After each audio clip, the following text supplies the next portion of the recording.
apretados me quedan. Bueno, ahora sí, sin más preámbulo. Anticipamos en redes sociales, bueno, ya la turca te presentó. Hoy tenemos en el estudio a Julia Pascolini. Ella es periodista de la Universidad de La Plata, docente en cárceles y dice ser, por su descripción en Instagram, escritora de derechos humanos también, ¿no? Eso sí, yo dije escritora como... Escribo cosas sobre Escribo derechos cosas, humanos. ahí está. Entonces, Escribo cosas sobre derechos humanos, bueno, eso sí. me gusta esta cuestión de cómo uno se autopercibe. Entonces quiero arrancar preguntándote cuál de todas ellas es la que más te identifica y por qué. Y yo creo que periodista. Bien. O sea, me autopercibo periodista. Es como, más allá de ejercerlo, siento que ya tomé la decisión política de serlo. O sea, siento que es no solo una herramienta, porque viste que está como esta noción, ¿no? Como la comunicación como herramienta. Y digo, sí, es una herramienta en términos técnicos, obviamente, no vamos a desmerecer eso, pero es una herramienta política, es una herramienta de transformación, es una herramienta de militancia. Y el periodismo es el ejercicio de la expresión y de construir nuevos saberes, ¿no? Sobre todo poder construir y constituir y aprender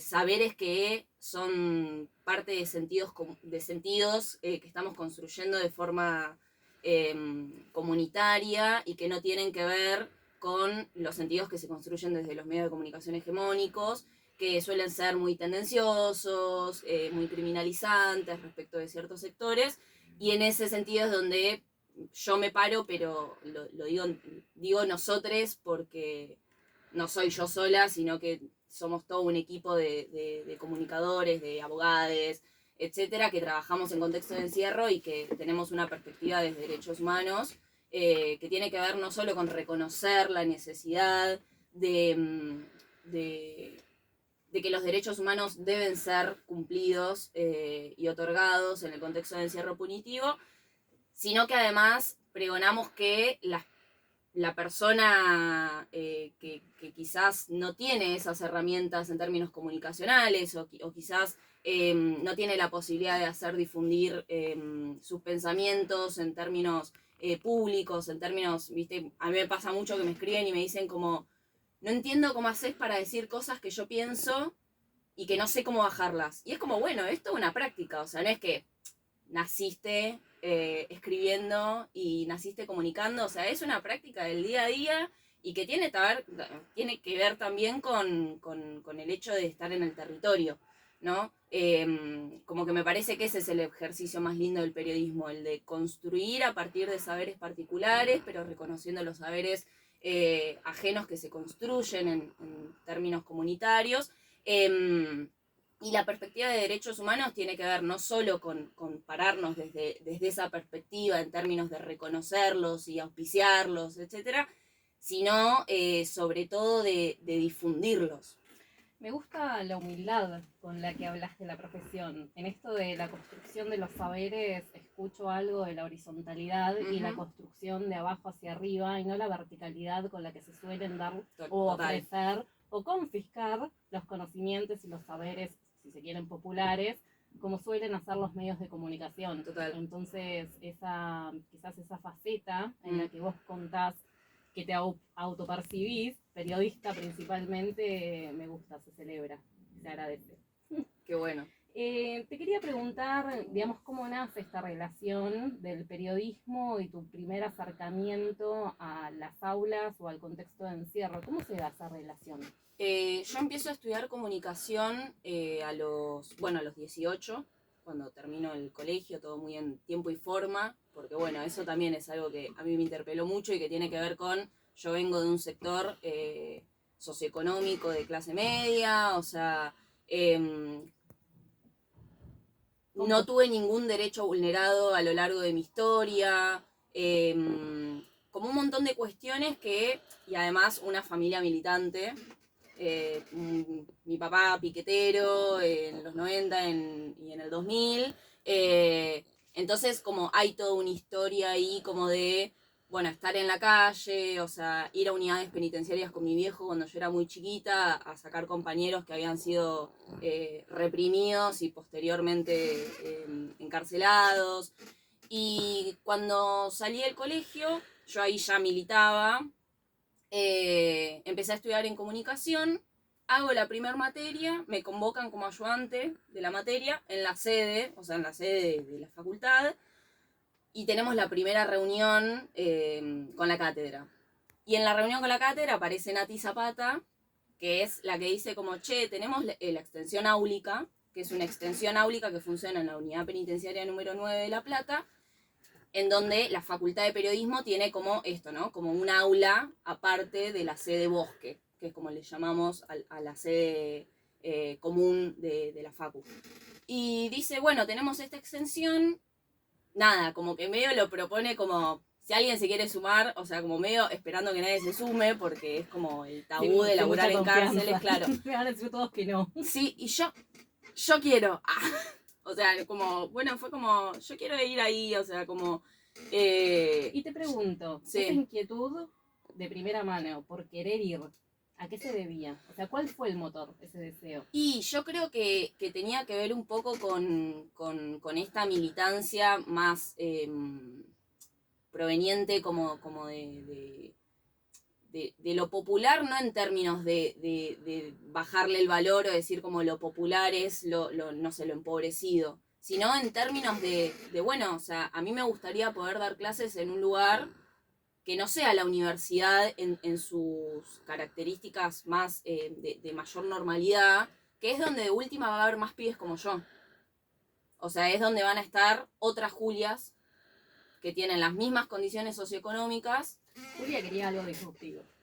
Y yo, la verdad, me aburría. Era como, no quiero ir a dar clases ahí. O sí, porque me parece que es revalorable y lo hago, de hecho. O sea, yo sigo dando clases en la sede.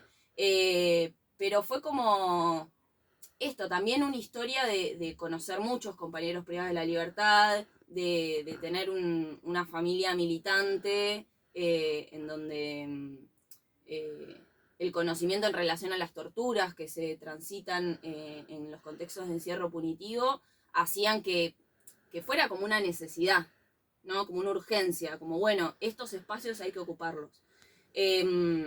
Fui acusada de trabajar en una minoría de la sociedad, obviamente, como vos trabajás con una minoría y es como esa minoría, la que califican como tal, es producto de toda una sociedad que criminaliza, estigmatiza y posteriormente encarcela a una parte de la sociedad. Entonces, no es trabajar solo el contexto de encierro punitivo, sino que implica trabajar con todo un grupo de personas que se extiende a sus grupos familiares, o sea, como digo, no es solamente trabajás con el pibe que está en cana, sino que trabajás también en que esa persona pueda continuar un vínculo con su familia, que pueda sostener un vínculo con sus hijos, bueno, y un montón de cuestiones.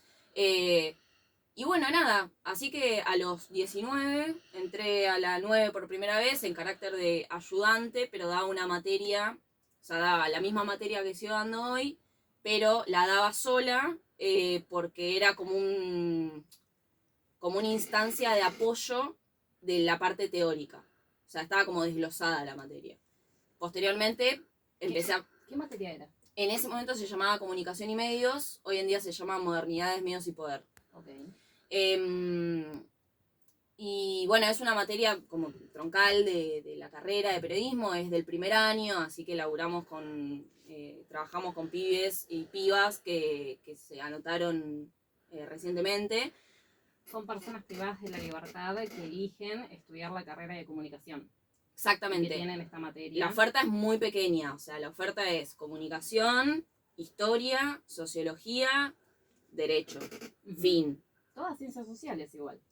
Sí, o sea, te imaginarás que en los ámbitos de las exactas, estas militancias están muy alejadas de sus discusiones, porque tienen otras probablemente, pero siempre las ciencias sociales somos las que terminamos como abogando por consolidar que el derecho al acceso a la educación es un derecho para todos. Y te pregunto, porque recién decías que te tildaron o que te tachaban de trabajar con una minoría. Ujú. A ver, a mí a veces los términos de minorías y mayorías me hacen ruido, Y porque, sí. digamos, hay algo, viste, que señala con el dedo o que se arroga esa construcción de quizás toda la identidad que tiene un grupo que se está identificando con algo, que está luchando por y para algo, y que bueno, entonces queda, viste, reducido el término de una minoría, pero es porque hay otro grupo, viste, que está mirando desde más arriba, y que entonces, viste, es como que no los tiene tan en cuenta o no los cree merecedores de sus conquistas o de sus luchas. ¿Qué opinas de eso?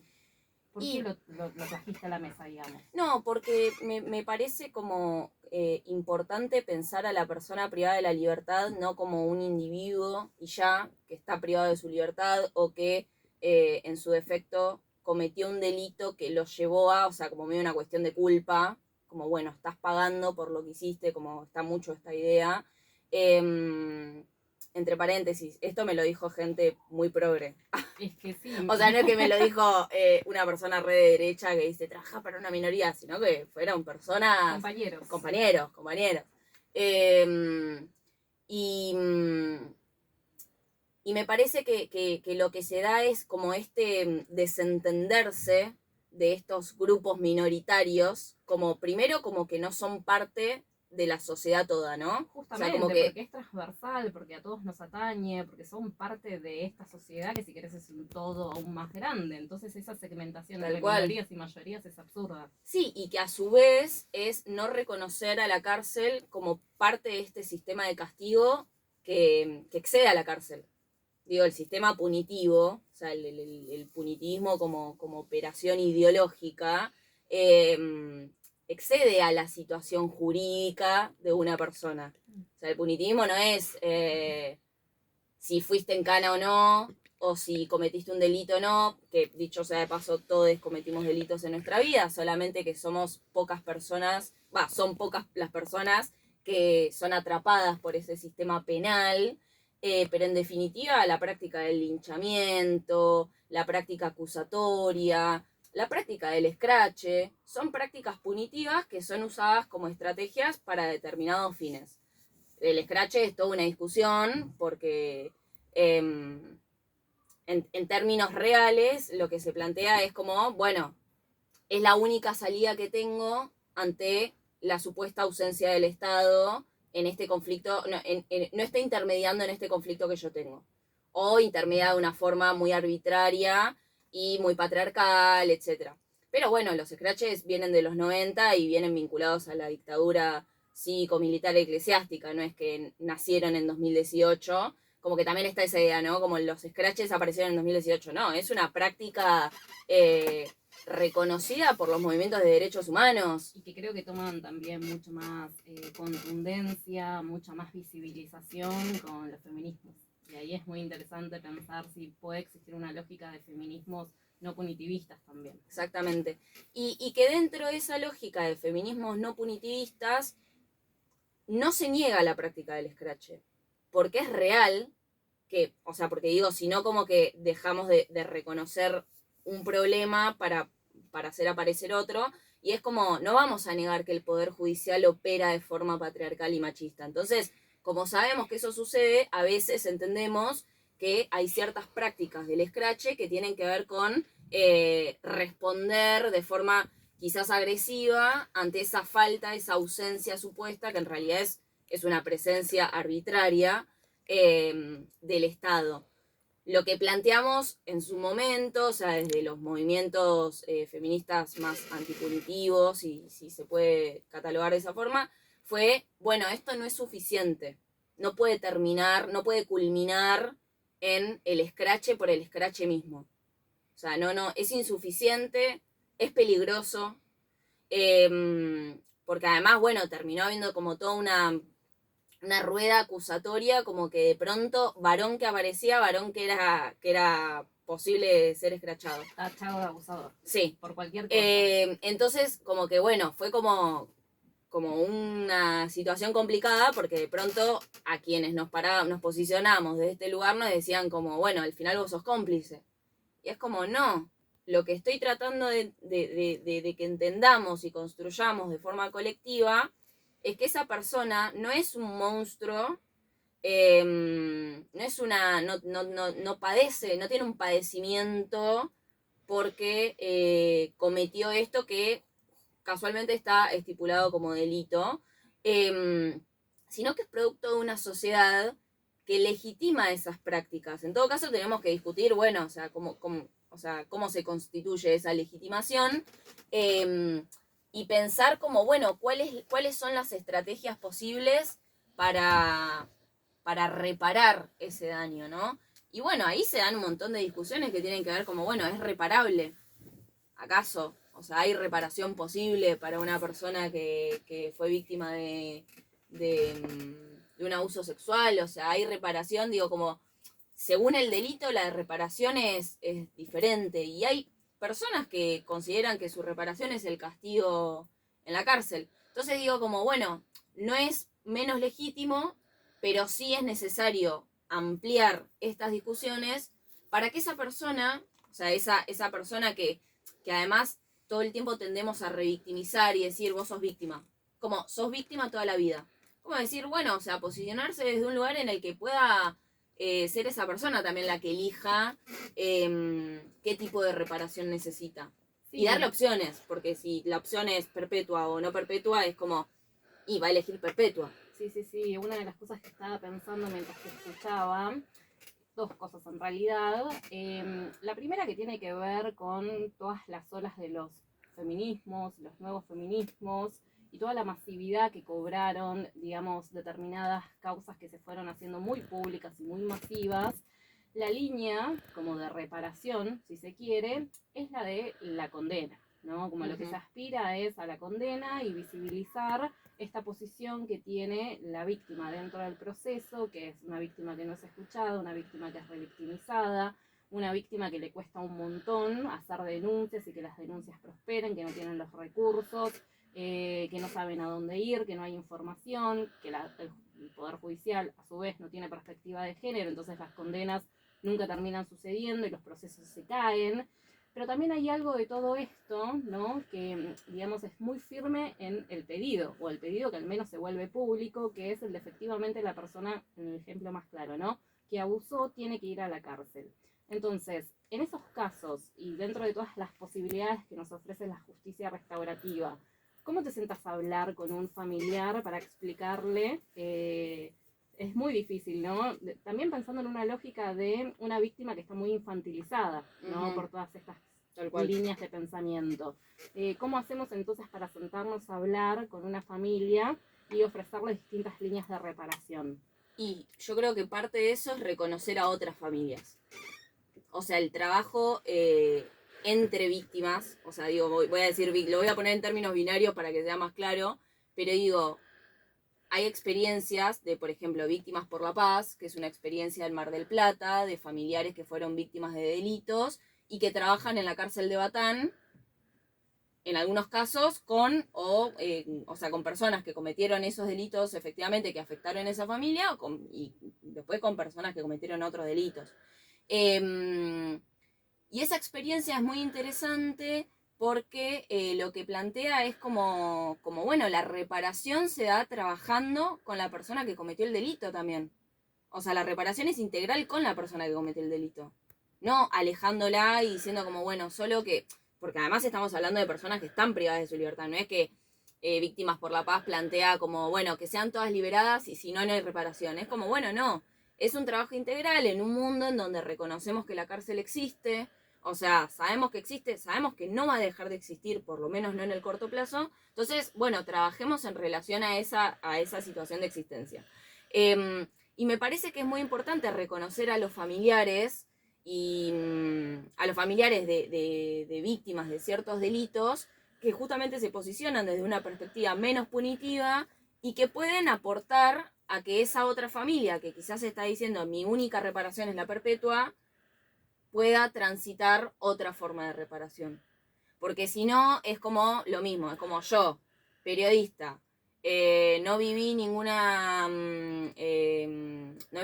situación de delito más que robos, incluso robos a mano armada, pero nada, que no me afectaron en mi integridad física, que no me afectaron en mi integridad mental y qué sé yo, diciéndole a una familia como, no, vos no tenés que ser punitivista.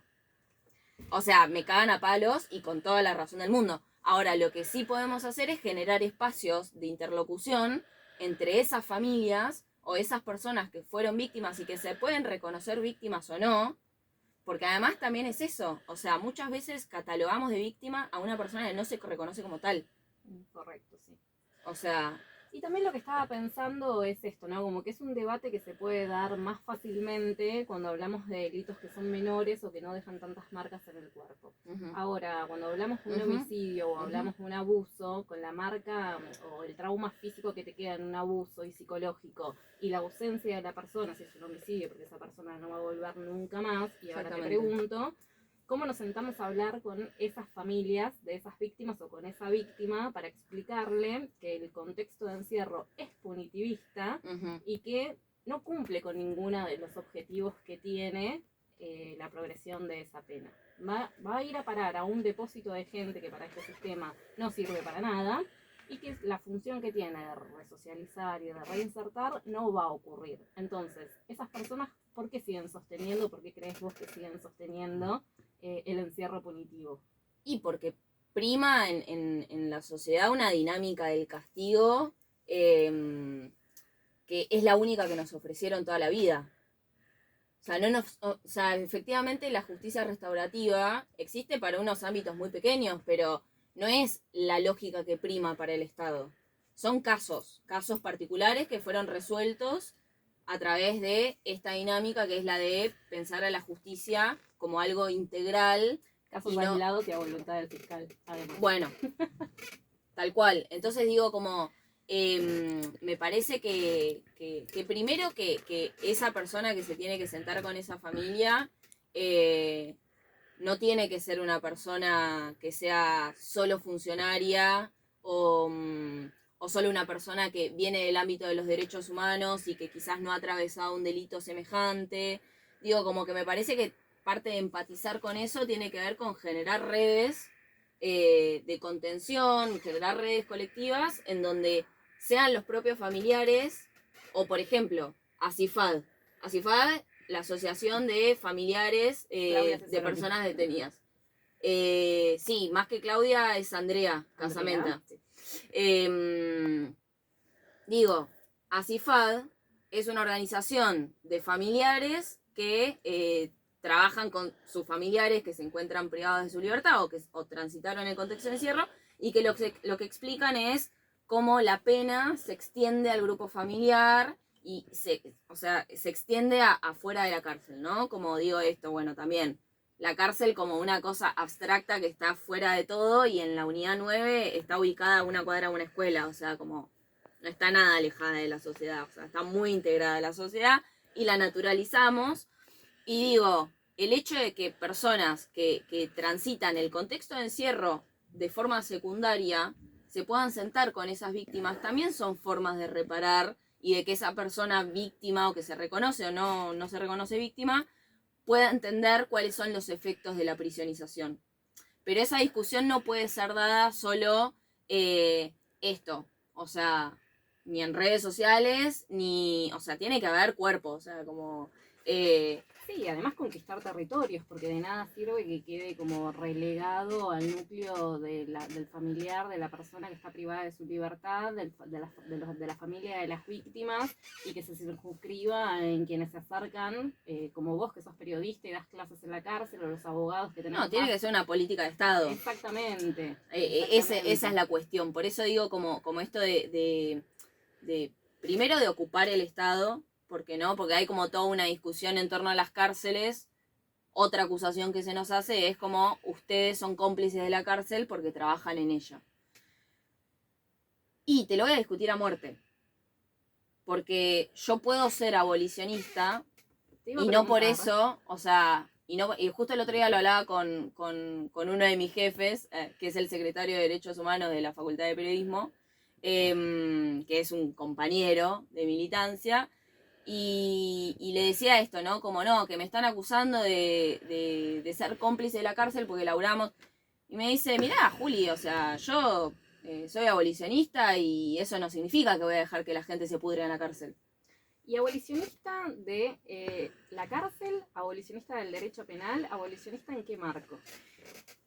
Pasa que para mí es un concepto muy totalitario y como que me hace ruido, como esta idea del abolicionismo, o sea, como, no sé, me parece que, o sea, yo tengo una perspectiva mucho más progresiva, ¿entendés? Como que lo entiendo en términos teóricos, como decir, bueno, o sea, que la cárcel no exista más. O sea, el abolicionismo plantea por lo general que la cárcel y el sistema penal no existen más. El problema es que para eso tenés que derribar al Estado. Exacto. Porque el Estado es el dueño de esa fuerza represiva. Sí. Entonces, y es el creador de esa fuerza represiva. Entonces, digo, es una discusión que es muy abstracta y muy concreta al mismo tiempo, en donde vos lo que te estás planteando es si el Estado tiene que tener esa conducta o no. Y la realidad es que yo creo que o sea, si creemos en el Estado, creemos en algún punto en el orden que ofrece el Estado. Entonces, o sea, si la discusión es abolicionismo o no abolicionismo, medio nos estamos discutiendo Estado o no Estado. Exacto. Entonces es una discusión difícil de dar en términos absolutos. ¿No? Como, bueno, soy abolicionista, entonces como, bueno, listo. Para mí la cárcel no tiene que existir, los dispositivos de la cárcel son de tortura, entonces no voy a trabajar en ese contexto.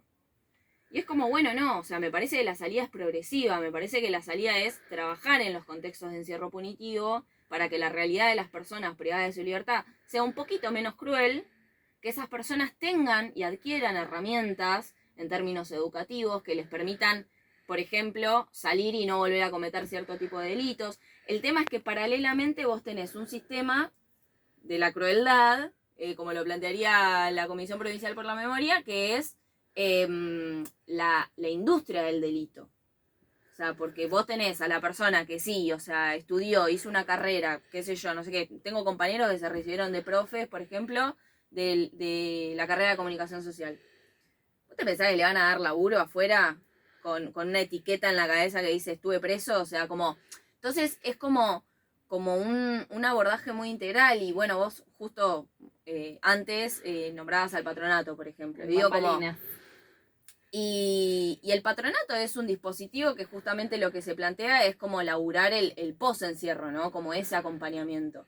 Puede ser efectivo o no, o sea, hay lugares en donde es más efectivo que en otros, pero bueno, yo creo que la gestión actual del patronato está haciendo muchas cosas para que las personas efectivamente sean acompañadas y sobre todo me parece que pregona algo que a mí me parece súper interesante y que tiene que ver con la autonomía.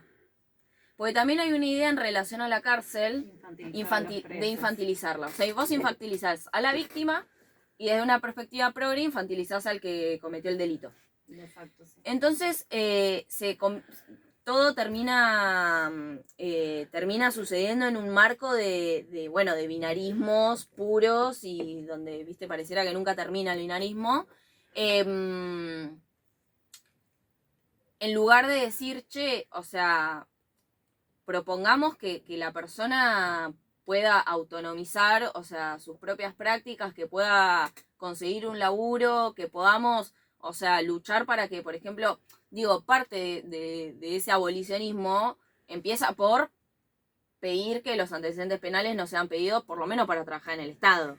No, está claro, y para quienes están escuchando y por ahí no conocen tanto del tema, aclarar que cuando se discuten salidas que sean abolicionistas, en estos términos de que muchas veces la discusión en planos teóricos o académicos son sumamente totalizantes, cuando los bajamos a la práctica hay todo si se quiere, un proceso que es progresivo de un montón de acciones políticas y de cambios, que en lo concreto te va mostrando como diferentes acciones y cambios en definitiva. Digamos, hablar de cambios en el proceso para que hayan fisuras y salidas alternativas que si no son funcionales, no sirven y no hay acuerdo entre las partes y en gran medida también devolverle el conflicto a las partes y que no sea tan confiscatorio del Estado. Digo, si todo eso no funciona, se volverá entonces Eso me parece impecable lo que trajiste, porque el otro día estoy leyendo varios libros, obvio que todo lo que leo es vinculado a esto, o sea, como soy la persona más aburrida para las lecturas. Quiero que sepan que Julia lo lleva en el ADN, el antipunitivismo. Y masoquista además, porque además es como que leo, viste, publico un libro y es como, bueno, nunca vas a leer una novela, amiga, o sea, como no,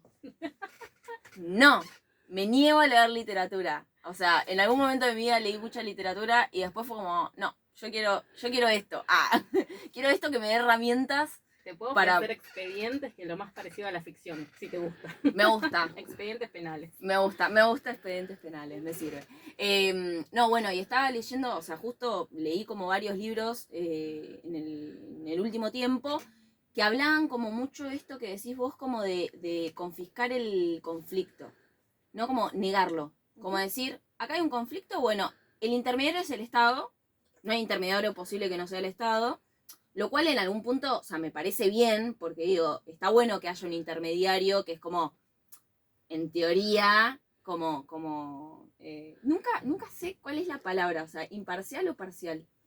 ¿A qué apuntas? O sea, que sea imparcial, o sea, que sea parcial. No, imparcial. Tiene que ser imparcial. Claro, que sea imparcial. Siempre tengo como, ahí como se me chispotea el cerebro y es como, ¿cuál es la palabra correcta? Hay una lógica que es muy clara y es que todas las partes que intervienen en un proceso debieran de ser sujetos de derecho y en definitiva por este accionar confiscatorio, donde son titulares de las acciones quienes ejercen los distintos operadores de la justicia y los terminan utilizando como objetos de este proceso. Entonces les roban la voz, les roban las historias. Exactamente. En ese sentido hay un caso, bueno, y obviamente ahí operan los medios de comunicación de una forma como muy fuerte, porque me acuerdo de un caso que fue, bueno, ya esto, ¿no? Como caso.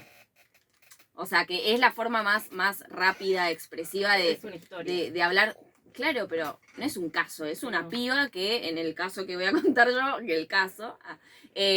una piba que fue abusada en Palermo, en un auto.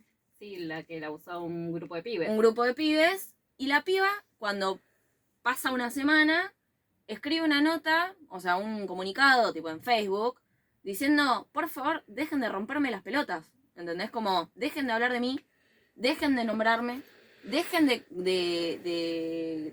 plantear si yo soy, de discutir sobre si yo soy víctima o no, sin preguntarme a mí si soy víctima, porque automáticamente todos dijeron como, no, la víctima. Y es como, bueno, pará, o sea, capaz que la piba, o sea, está teniendo otro proceso.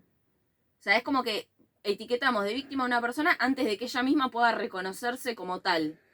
Y es un proceso muy infantilizante, o sea, y muy romántico, ¿viste? Como el Estado apareciendo como una cosa abstracta que cura, ¿viste? Y digo, como, bueno, el Estado somos nosotros, digo, como los operadores judiciales son personas.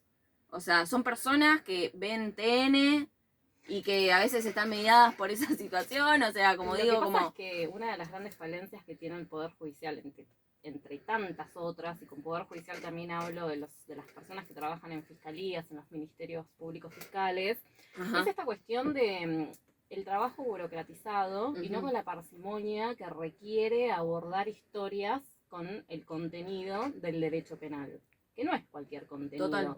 Yo entiendo que vos quieras trabajar de forma productiva, si querés, en el fuero comercial, hasta en el fuero civil, siempre y cuando no sea familia. Pero en el resto de las cuestiones donde hay historias y hay personas que sienten cosas, que les pasan cosas, que, digamos, tienen sus propios procesos, esa forma de abordaje y no construye, no sirve para nada. Sí, total, porque en definitiva terminamos reproduciendo esta dinámica en donde esto, lo que decías vos, como la víctima no tiene voz, el que cometió el delito no tiene voz, o sea, como todo es intermediado por el Estado, por la sociedad, por la opinión pública. Digo, el caso Fernando Báez Sosa, o sea, como más intermediación de la opinión pública no quería, o sea, como era como, ya fue un montón. Tipo, fue una sentencia que condenó a prisión perpetua a 5 pibes por presión pública. Porque la verdad, vos leías, o sea, si lees el fallo que yo, la verdad no hay condiciones que ameriten esa pena. El peor alegato que vi en mi vida fue el de Burlando. Es terrible.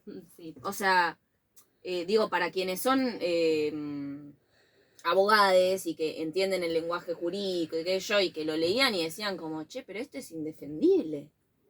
Pero la sociedad lo aplaudió porque fue tanta la presión mediática que terminaron logrando, o sea, primero los jueces y juezas que lo decidieron fue como, bueno, evidentemente te vendiste, o sea. Hay una moral media además en las banderas de los querellantes, ¿no? Y eso fue todo en parte lo que fue presionando esa condena.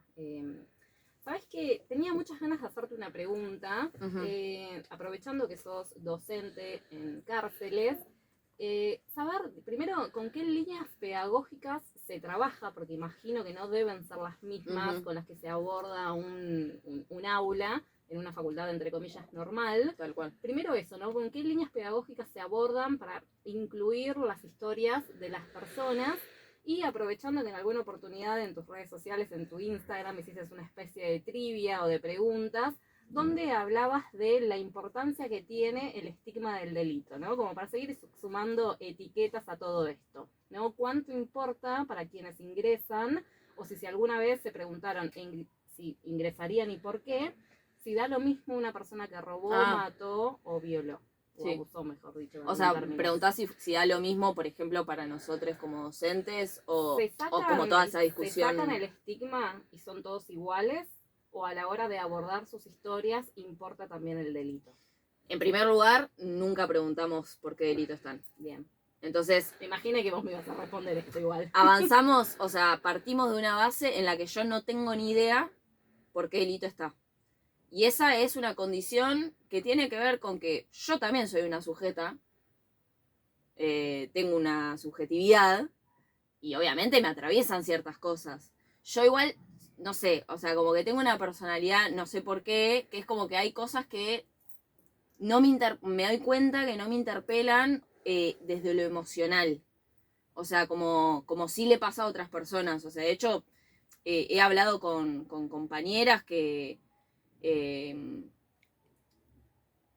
lograron que la persona que abusó de ellas durante muchos años fuera en cana, 20 años, o sea, como una condena ejemplar dentro de todo este antipunitivismo, era como, bueno, pero dentro de lo que pasó, o sea, fue como ejemplar para todos los sectores del feminismo y qué sé yo. Después podemos discutir, bueno, qué pasa con esa condena, o sea, el chabón va a estar 20 años en cana o va a salir antes y va a salir igual que como entró.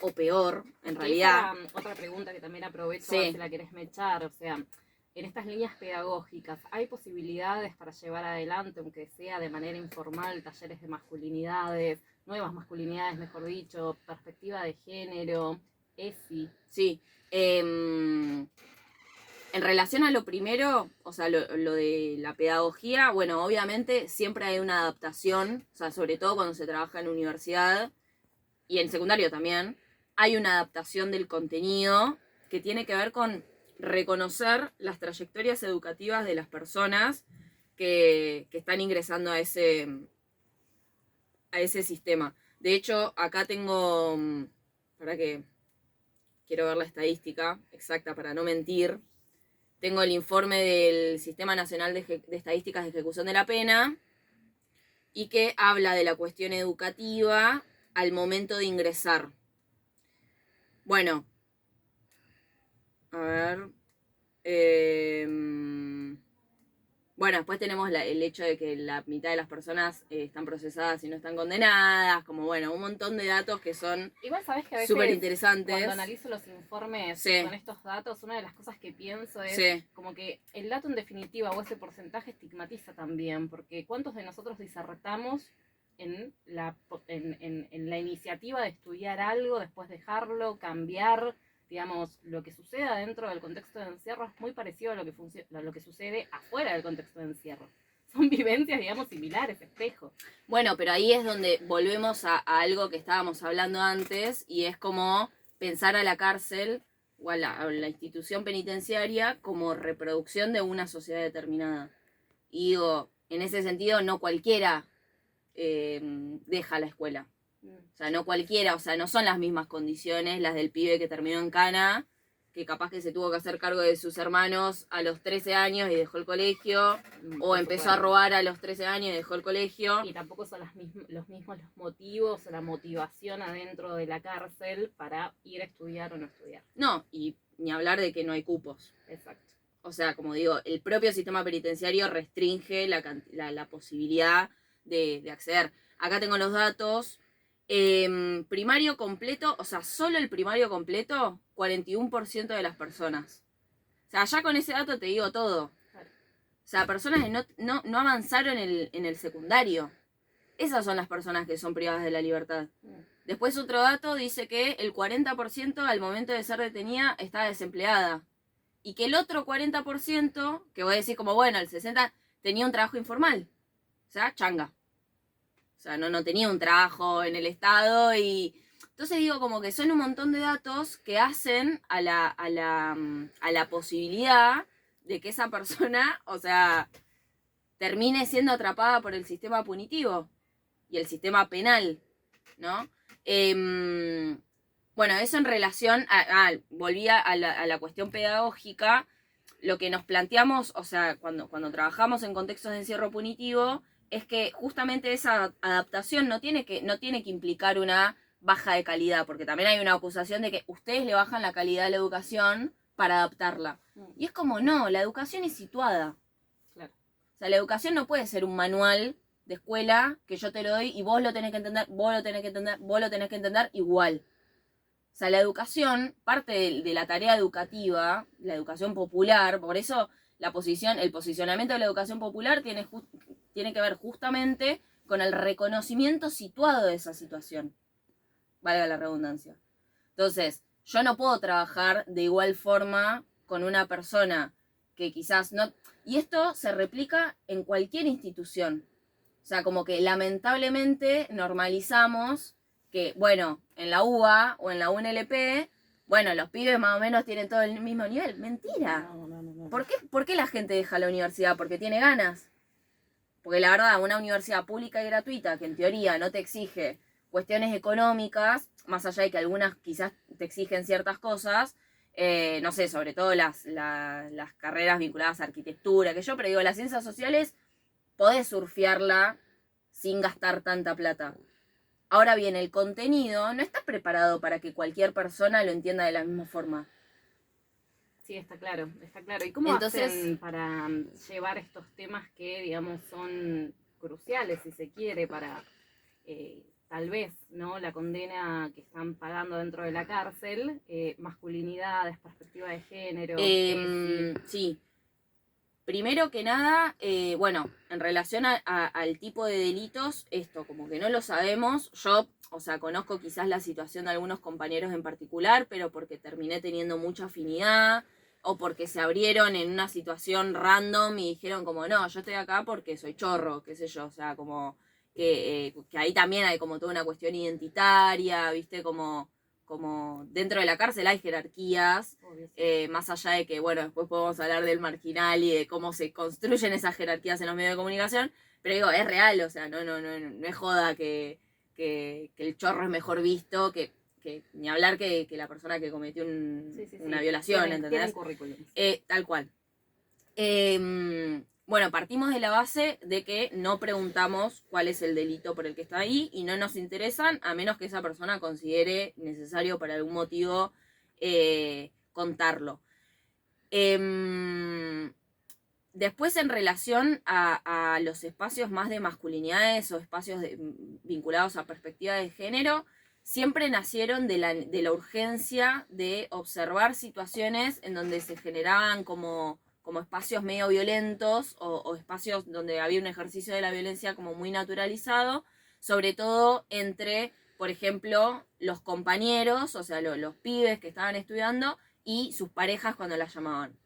Entonces, como mucha situación de violencia en términos de violencia de género, muchos comentarios en relación porque además eso, o sea, la población que se encuentra privada de la libertad es una población que todos son mayores de edad, obviamente, o sea, saco todo lo que es responsabilidad juvenil, son mayores de edad y muchos tienen 60 años, ¿entendés? O sea, y vos decís como al chabón de 60 años, o sea, imagínate, encima en Cana hace 20. No, es que si O nos sea, cuesta dialogar de todas estas claro. cosas en el afuera.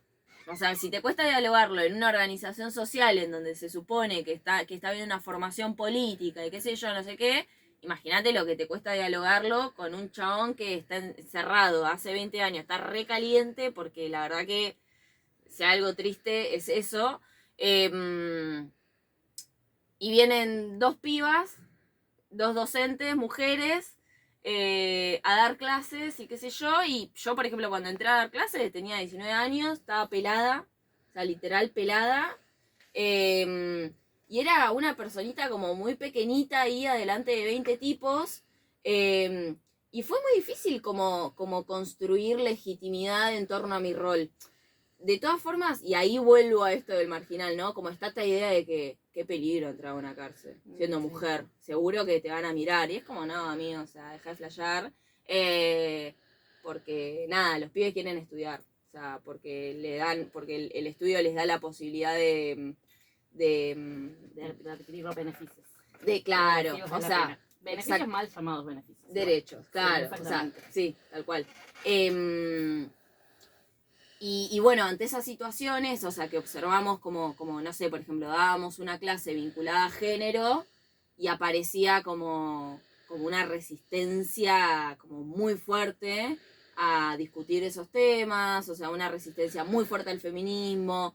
Bueno, lo mismo que sucede en cualquier ámbito de la vida, pero ahí dijimos como, bueno, es la oportunidad para llevar adelante espacios de masculinidades, espacios de reflexión en torno a las masculinidades, espacios vinculados a la perspectiva de género, espacios también con compañeras, porque digo, con las compañeras, por ejemplo, nos damos cuenta que o sea, con todas las personas es muy necesario como llevar adelante todo lo que es ESI, pero sobre todo con las compañeras hay toda una discusión en torno a la ESI, a los derechos sexuales y no reproductivos, vinculados a que muchas veces no se autoperciben como sujetas de derecho y sujetas autónomas de lo que pueden hacer o no con su cuerpo.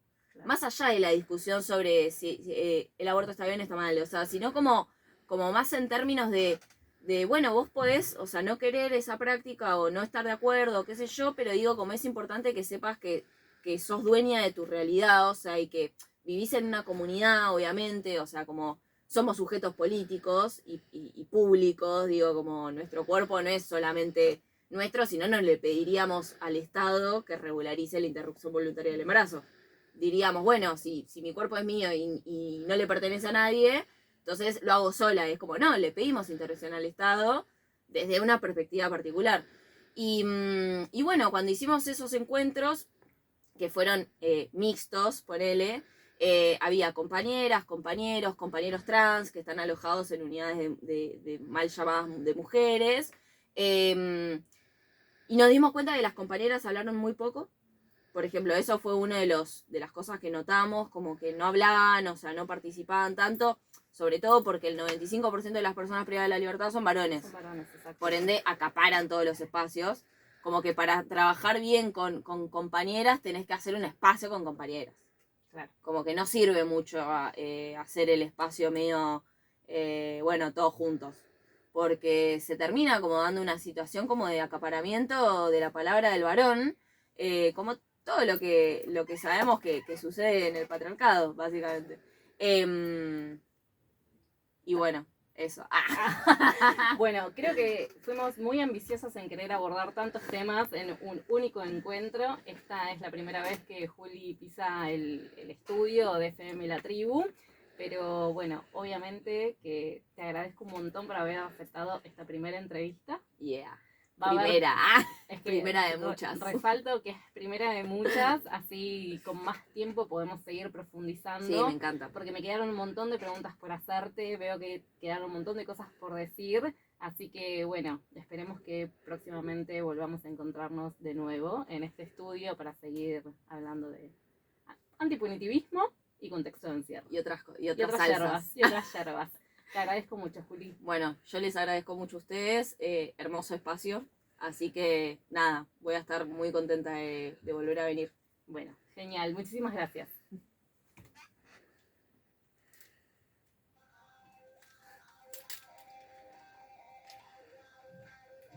Sí, estamos afuera. Odio rotundo, tipo como, ¿por qué no terminan?